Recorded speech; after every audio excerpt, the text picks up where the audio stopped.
What's up, everybody? It's your boy Savi B back again. I always say that, so I'm always back. Here we got an article from the Motley Fool today. 5 expenses that can eat into your retirement savings.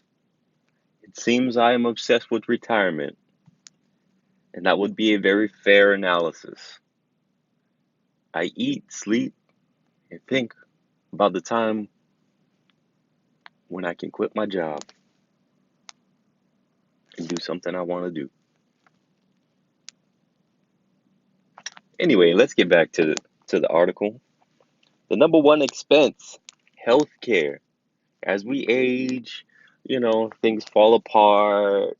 Our diets aren't the best. Unforeseen events, cancer, diabetes, uh, all the usual things.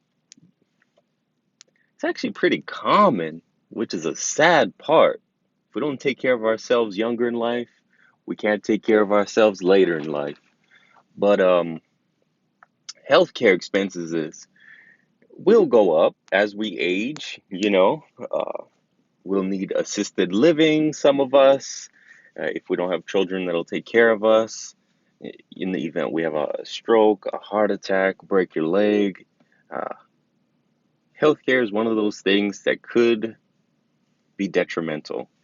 Healthcare is wealth care. Healthcare is wealth care. If you can take care of your health, you can take care of your wealth. It's a sure thing because healthcare is expensive. Number two, fees. I guess they're talking about the fees in your retirement account. Nothing is free. And here they give the example of a 1% fee annually. If you have $1 million portfolio, that's $10,000 a year that you're paying for someone to manage your $1 million. Now, I like to pay people what they're worth, but if they're not making me more than 10 grand a year, I don't want to pay them 10 grand. So you definitely have to look into what fees your mutual funds charge, your index funds. Index funds are cheaper. Um, just you need to be well educated on the funds you're investing into, because if not, the only person that's going to be making money is your broker. True statement. We keep people ignorant for a reason because there's no money to be made off of smart people. Just remember that. Debt. Hopefully, around the time when you plan to retire, you can be debt free or near it. Not to the point where you're so over leveraged with debt that it is a massive out outflow of cash. Um, at that point, when you retire, you will be living off of a fixed income, meaning that you can't earn any more. I mean, you could if you got a part-time job, but there's so many things into it. You can only work so many hours. You can only do this, or they cut your benefits, and it's just a nightmare. It's a headache. So living on a fixed income once you retire, not the smartest idea to start taking out loans and other things like that. Let's focus on paying the debt off so we can add more to the retirement account. Even if you want to pay excessive fees, you'll still have enough money to live off of for the rest of your life. Hopefully, get rid of debt.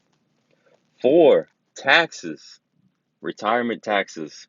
If you have a Roth account, you don't need to pay taxes on the money that's being distributed to you because it's growing tax free. But if you have a 401k that's not Roth, you will need to pay income tax. It is taxed at the income tax bracket. So you still will have to pay taxes even though you retire. So hopefully you haven't retired already and there's some time for your planning and you can choose what you want to do and research on which taxes you want to pay and which taxes you don't want to pay. That is a big thing. If you plan, you'll be okay. If you don't plan, you're in for a really rough ride. That's all I can say. Number five, your kids. let's just face it. Parents help children regardless of the situation, even if they live on a fixed income. Um, Here in Hawaii, the family unit is amazing. You know, from cradle to grave, your family will be there for you no matter what. And just planning some unexpected expenses can definitely help you. I mean, things happen, uh, emergencies happen. It's always nice to have a little bundle of cash where you could help your kids out because we don't expect things to go wrong, and that's when they do go wrong, and that's when it's crunch time. So if you have that, if you already expect, something to go wrong in the future, and you save up for that something to go wrong, it wouldn't be as devastating as if it went wrong and you didn't account for it, and now you have no money because you're living on a fixed income. Say, your kids haven't been paying the mortgage, and now they lose the house, and it's a whole rough situation. But that's Murphy's Law, right? What can go wrong will go wrong. So let's account for things going wrong. Best case scenario, you don't need that money. Worst case scenario, you need the money. Simple as that. And that's all I got for this article. So go ahead, comment, like, subscribe. I know I've been blasting a lot of retirement videos, but it's something that I feel hasn't been talked a lot about. Everybody looks to retire, and it, not a lot of people plan to retire. You know, it's like one of those unattainable dreams if you don't plan. But anyway, hope you all have a good day, and I'll catch you on the next one.